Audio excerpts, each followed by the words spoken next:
Egunon, geometriarekin jarraitzen dugu, konkretuki laugarren helburuarekin espaziometrikoan ari gara distantzia kalkulatzen. Bigarren kasua da puntu batetik plano baterainoko distantzia kalkulatzea. Kasu hontan, demagun plano bat daukagula, bi planoa, eta puntu bat jarriko dugu plano horretatikan kanpo. Vale.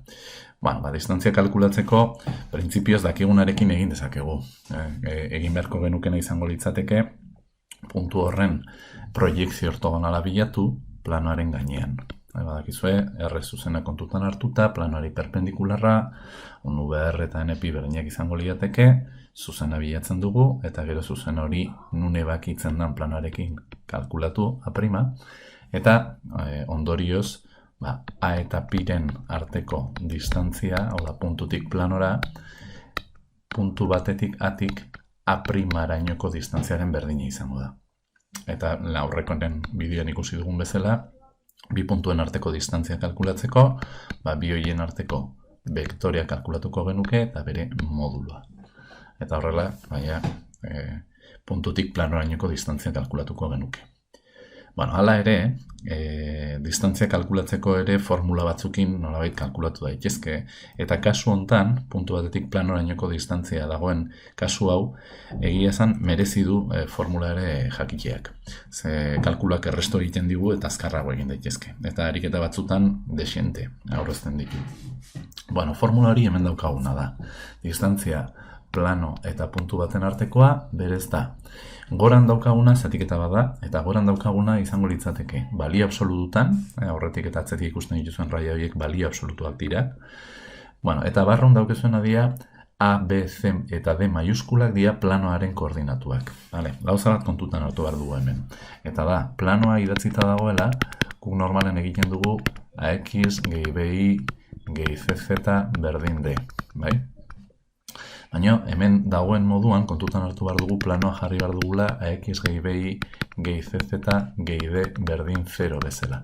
Hau da, hemen D hau sartzen duguna izan behar du ezkerrean, zenbaki hori ezkerrean jarrita dauken zeinuarekin. Adibidez, demagun gure planoa dela bx gehi irui ken z berdin lau. Edo, hemen gehi z, hemen adibideen jarrita daukean plano berdina jarri. Kontutan hartu beharko dugu planoa dela bx gehi irui gehi z ken lau berdin 0 bezala. Eta ondorioz D jartzen dugunean, hau da, A, B, C eta D sartzen dugunean minus lau jarri beharko genuke. Horretarako adibide bat prestatu dizuet, demagun A puntutik pi planoarainoko distantzia kalkulatu nahi dugula. A puntuko koordenatuak berdez jarri ditut, bat bi bat, eta pi planoa izango litzateke bx ken irui gehi z berdin lau. Kontutan hartu lau hori beste aldea pasatzeakon minus lau izango litzatekela, oran esan dugun bezala. Orduan, distantzia planon eta puntutik planora izango litzateke. Hemen daukagun hau. Formula jartzen dugu, eta formulan, fijatu zaitezte, A, B, C eta D maiuskulak dira planoaren bi iru bat minus lau, naranjaz jarri dituanak. Eta hemen ere, naranjaz jarrita daukezue. Eta gero, A txikia, B txikia, C txikia dira puntuaren, hemen daude, puntuaren berdez dauden zeme koordenatuak, bat bi bat. Orduan, izango litzateke, bi bider bat, A maiuskula, A txikia, gehi minus iru bider bi, gehi bat bider bat, ken lau, gehi D dala minus lau. Eta hortik ateratzen den balio absolutua da. Eraiketa hori egite baldin badugu minus zazpi ateratzen da, horren balio absolutua plus zazpi.